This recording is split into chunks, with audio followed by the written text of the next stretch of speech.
Hello everyone. As in the first two videos we discussed that what is formula and how to frame a formula.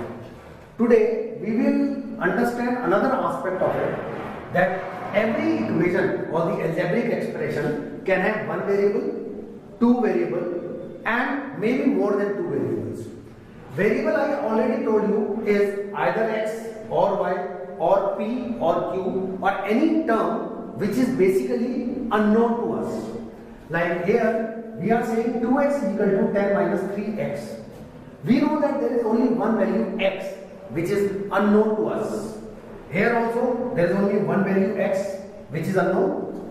Here, but in this question we have two unknown variables. One is x and one is y. So it depends that whether the value of x is known to us and the value of y we have to find out. Or there can be a value of x which we have to find out and the value of y is known to us. Same way in all the questions, here there are four variables. Any three of the values are given to us and one value you have to find out. If the value of a, n and d are given and we have to find out the value of l, we can directly solve. But if the value of l, a and d are known to us and we have to find out the value of n, then definitely we have to convert it in such a format so that n is equals to this much becomes the formula, or we are saying we are changing the subject which was n here to a subject n. Same way, suppose a is equal to p 1 plus r by 100 and we have to find out the value of a where p and r are known. Then directly we can apply this and solve. But if in case a and p are known to us and we have to find out the value of r, then we have to make the subject r on the left hand side and then we should know what exactly r equals to. Same way, so here we can say we are changing the subject of the formula. When there is one variable, we need not to change the subject because this is the only variable which we have to find out. But when there are 3, 4, 5 variables, we should know how to change the subject. Now, first of all, we see this example. We have to make one thing very clear, that 10 cannot be subtracted from x or x cannot be subtracted from 10. If I am saying that what is the value of 10 minus 3x, you cannot define it that value of 10 minus 3x is this much. But if I am saying that what is the value of 10 minus 3, you can make this, these are two terms. These are also two terms, but we can say it is equal to 7. If I am saying 10 plus 3, see, again there are two terms, but we can say it is 13. If I am saying 3x plus 2x, we can say it is 5x because here we can take x common in both the term and 3 plus 2 will come out to be the part. So it will come out to be 5x. So we have understood one thing, that whichever unknown variable is there, that we have to take on the left hand side and the remaining all the terms we have to take on the right hand side. One more thing is there, that every algebraic expression where we are changing the subject of the formula must be having a equal sign. If I am writing that 3x plus 10 and find the value of x, this is no question because we should know that this is equals to 1 or equals to 2x or what value it has. Then only we can calculate.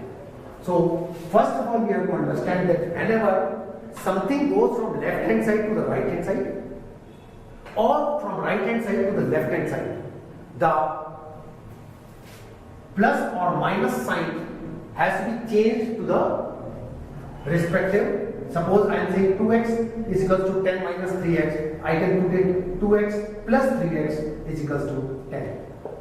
Because 2x is a variable, 3x is a variable, and I already told you whenever I have to make the subject x, we have to take all the x values on the left hand side. So when this right hand side value, which is minus 3x, goes to the left hand side, it becomes plus 3x. And when 2x plus 3x is equals to 10, then 5x is equals to 10 and x becomes 10 upon 5 or 2. Suppose I am saying there is another question where this is not the single variable. X is a variable where 1 is a constant. So we cannot solve it directly. First of all, we solve the bracket, multiply 4 with x and multiply 4 with 1 becomes minus 4. Now I know that this is a constant value and this is a constant value and these are the variables. I take this variable to the left hand side, it becomes 2x plus 4x, because I already told if there is a term with a negative sign, when it goes to the other side it becomes positive.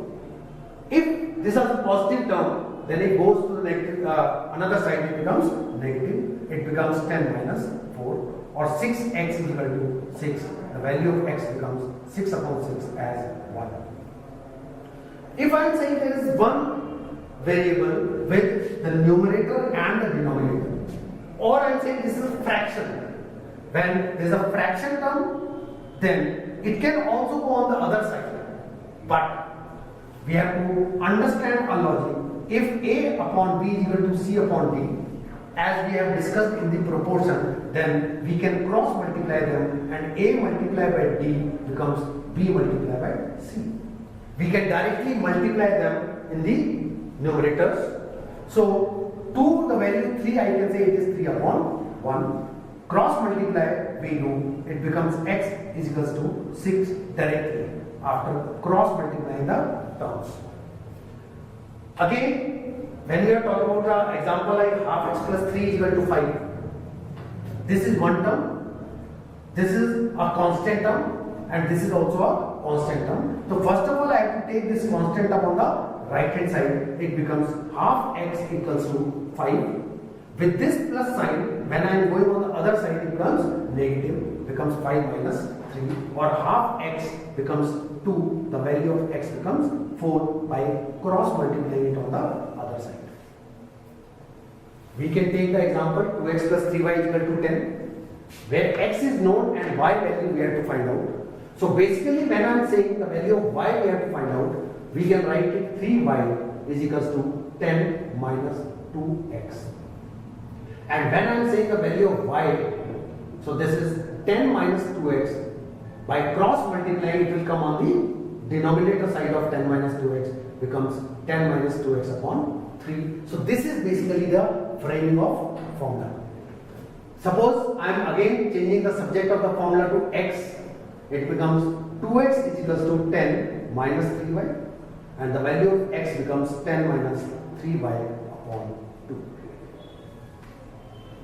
If the equation is like n is equal to a plus n minus 1 into d and we have to find out the value of n, then first of all we calculate the bracket, it becomes L is equal to a plus nd minus d.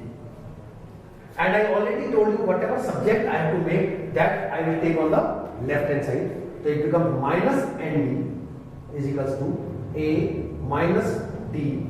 This L goes on the right hand side, so here it is a positive sign, it becomes minus L. So one thing is very very important, that if on both the sides there is one value which is negative, I can multiply the whole equation by a negative sign and this equation will remain the same. If I multiply by negative sign, it becomes nt is equals to L plus d minus a. I have changed the sign for all the terms. This minus nt becomes plus nt, a becomes minus d becomes plus d, and minus l becomes plus l. Or I am saying that instead of this, I have taken all the terms on this side and this term I have taken on this side. And when we know that if we are changing from something from left hand side to right hand side, all the signs becomes negative sign becomes positive and positive sign becomes negative. When we are taking this to the left hand side, again the same. When we are finding the value of n now, then d can be cross multiplied, goes in the denominator, it becomes L plus d minus a upon d. So here we have changed the subject which was L to the subject which is n. If we are solving this, we have to find out the value of r. So we can again multiply A is equal to P plus PR upon 100. Because we have to find out the value of R, we take this on one side and the remaining on the other side. It becomes A minus P is equals to PR upon 100. Or we can say PR upon 100 is equals to A minus P. We only take the subject to be R. So the term 100 will be multiplied with this and this P will come in the denominator. It becomes 100 A minus P upon P. So same way we can take the subject as the requirement. Whatever value is unknown to us, that we will make the subject. Here suppose Q and R, the value of Q and R is given and we have to find out the value of P, we can directly apply it. But if in case we want the subject to be R, then first we cross multiply, it becomes Q plus R. This Q plus R will be considered as one term multiplied by 1 is equals to P Q R. When R I have to make the subject, so R minus P Q R becomes minus Q. Taken R as the constant term.